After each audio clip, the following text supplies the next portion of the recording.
Steve, nice little rest for us, but last Sunday we had the Jolly Boys. It returned after a year away, but returned. It was great at a new venue, the Hideout. I think everyone enjoyed themselves, didn't they? Yeah, do you know, I've had some real positive feedback from that. Obviously it's the first time we've been there and there was some teething problems, but everything went great and they all enjoyed it, and it was good to see old pals that you don't see for 12 months. So the Viking was there, wasn't he? Yeah, there was lots of people that I've not seen for ages and catch up, and it was a real good fun day for everybody, and the 3 fights were good as well. They were. I'm not saying we put any of our superstars out, which we have done in the past. When you look back who's been on the Jolly Boys shows, I was thinking about the other day, and like John Murray, Josh Warrington, Reece Mould, Kel Brook. Kel Brook was on there once. We've had lots of people who've gone on to be like TV fighters, haven't we? But the first fight, Reece Wood with Paul Scaife. I mean, obviously, Reece was desperate for a knockout, and it showed in his attempts to wing some big shots in. But wasn't through the lack of trying, was it? Paul Scaife hung on there, and he made for the great first fight, so that was entertaining. Then Richard Helm had a go against Leon Entwistle. He did. I think with the Jolly Boys, they're not going to be fighting for a month anyway, so they're not that worried about having a stoppage added, so they're not as negative as they normally are. So that was a decent fight. And then Kai Dorman against, I pronounced it, Pulaski or whoever he was he for, was decent as well. I think Kai hurt him in the end of the third and maybe could have got 5 seconds a stoppage, to go, which would have been good for the show, because people like to see stoppages, don't they? But fair play to the other kid, he hung on and got through as well. So 3 decent fights, great show, nice end to the year, which has been a tough year.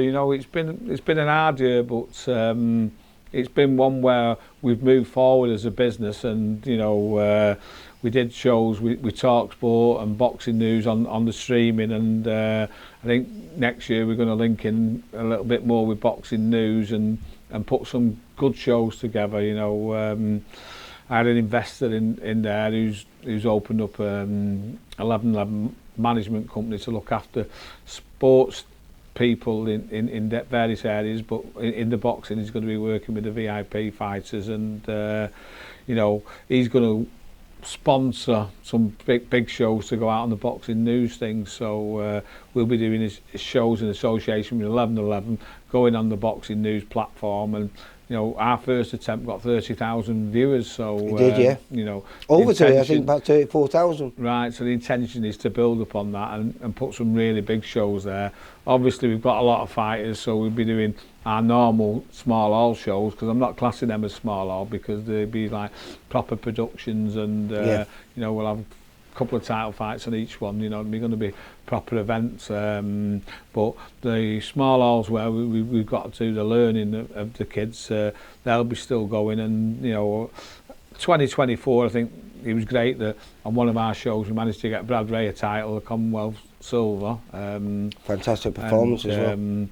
Yeah, it was a good fight, and he was a TV fighter that's been kind of, I wouldn't say let down, because he got beaten. That's how it is, isn't it, when he stays on with the TV guys, and he's had to kind of be reborn on our shows, which he's done. No moaning, we've lost on the shows. He's took less money than what he should be getting fighting for titles, but together we've got him back in a position where I'm hoping that 2025 he's going to get a proper TV fight for the title. I think it was five stoppages on the pounds. Yeah, glad that. Yeah, he's looking good. And then Ben Marks be on the Wasserman show. Brilliant performance. Had probably the standout performance, wasn't it? Because it was allegedly a 50-50 fight, and didn't look like it, did it?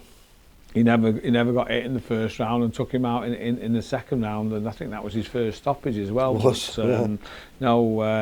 was a coming in an age fight of Ben, and obviously we've done a new deal with Wasserman, and 2025 we're looking at titles for Ben. So that was good, and we got a lot of youngsters out, debutants, people who've got under 6 fights, which have probably got another year of learning, but more importantly, the number of fighters that we've got who are now, 7-0 or above, this year we're going to have to push them, and they'll be in better fights, and I'm sure they've all got the ability to move on, and at the end of 2025 they'll be in title contention. You're looking at Alex Patterson, Will Golder, Travis Waters, Ashley Maran, Jake Abril, Levi Barnes, Ash Raymond, who's had a loss, but he's 9-1. Levi Smith, who's just been over to Dubai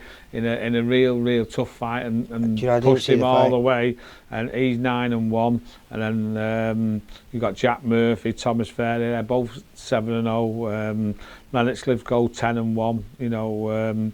Jake Harrison 10-1. So they're like fighters that exciting now because they're going to go in good fights, and more than likely because TV seems to be wrapped up with their own fighters, they'll be on our shows, and then we've had some experienced fighters out in 2024 who'll be back on the TV shows in title fights. Jack Armfield come back, Mason Cartwright, Kane Gardner, Reese Mould. Josh Waddington's saying he needs one. He can't go out like he was doing there. I mean, Akib Fias is okay to fight now. I believe he's going to fight on the February the 15th show. Zelf Barrett's had a really bad 2024, considering he had these great win against Jordan Gill. It was a fantastic win. Was that back in April? That was it. Yeah. So we're pushing him to get out, and then obviously we signed Gemma Richardson, who was a standout female GB fighter. 4 times European champion. Yeah. I mean, the record's unbelievable, isn't it? Yeah. But again, she's starting a new chapter and going to have to prove she can do it in the pros. No doubt that she will. And I mean, I don't know which show she's going to go on yet, but she'll be out in March. So on one of our shows, will she? Well, I'm not too sure yet, but if she doesn't go on a TV show, she'll be making a debut on one of ours in March. But something to look forward to. And the first fight for us is Mickey Ellison on the 11th of January on a boxer show on Sky, where he goes he goes in the away corner against Billy Dinez, who's unbeaten, and obviously we know about him. He's a local kid, so it's a bit of a derby bragging rights fight. Billy Dinez is quite rightly the favourite. He's unbeaten, I think, in 12. 12, yeah, with 5 KOs. But Mickey will be his hardest test, and without a doubt. I'm hoping that the caveman can come back and give us a good start to January 11th, because there's nothing better than going in the away corner on the TV shows and beating their prospects, which it's always hard to do, and sometimes you've got to let your lads take these opportunities when they are the big ass. But I think on this one that Mickey's more than capable of surprising them, and looking forward to that as a start. And then now, what is it? It's New Year's Eve as we're here. I'm going to spend the afternoon putting people in on shows, and then the start of January they can get around and see the kids and say to them, look, these are your penciled in fights for 2025. We're still going to do loads of shows, as I say, the bigger ones on Boxing News, but just give them their dates and say, look, this is what we're sticking to. If something bigger comes up for TV, we'll talk whether that opportunity is coming there.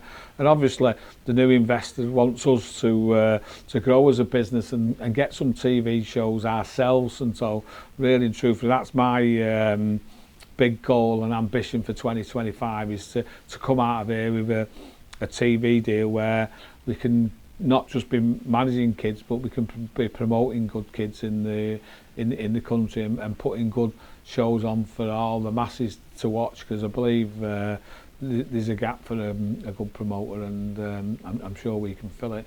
So that's the aim for 2025. Thanks everyone for your support in 2024. Get ready for the ride, because it's going to be a bumpy one in 2025. Nice one, Steve. Thanks a lot, mate. Bye. For all boxing info, news and latest interviews, amateur and pro, across the north, click and subscribe. VIP Boxing Promotions. Also Twitter, Instagram and Facebook.